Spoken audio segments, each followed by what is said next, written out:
This is a meme circulating around saying President Biden took money from a top Russia lobbyist before waiving sanctions on a controversial Eastern Europe natural gas pipeline.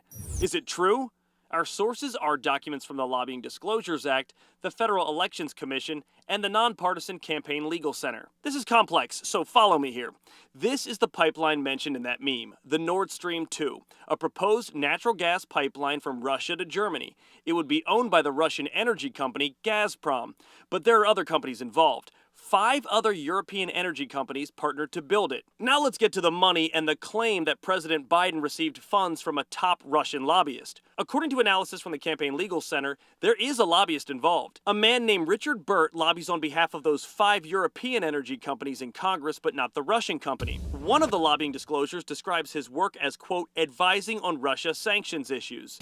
And here's where the connection to President Biden comes in. In October of 2020, Burt donated $4,000 to the Biden Victory Fund and the Biden for President Fund, according to federal election filings. In May, according to the State Department, the Biden administration waived some of the sanctions on the Nord Stream 2 pipeline. To break it down for you, here are the facts about this meme. It's false to call Richard Burt a Russian or Russia lobbyist, but it's true he does lobby for energy companies involved with a pipeline owned by a Russian company. It's true he did donate to the Biden for President campaign, and it's also true the Biden administration recently waived some, but not all, of the sanctions on the pipeline.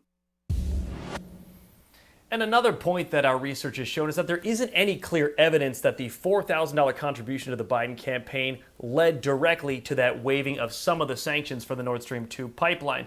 And it's also important to note that the State Department continues to come out against the Nord Stream 2 pipeline despite waiving some of the sanctions. And the reasoning from Secretary of State Anthony Blinken is that it disrupts Europe's energy defense system. So you have a very complex issue that's been distilled, unfortunately, into a meme that has some things that are a bit misleading. With your Verify, I'm Matt Gregory. Back to you.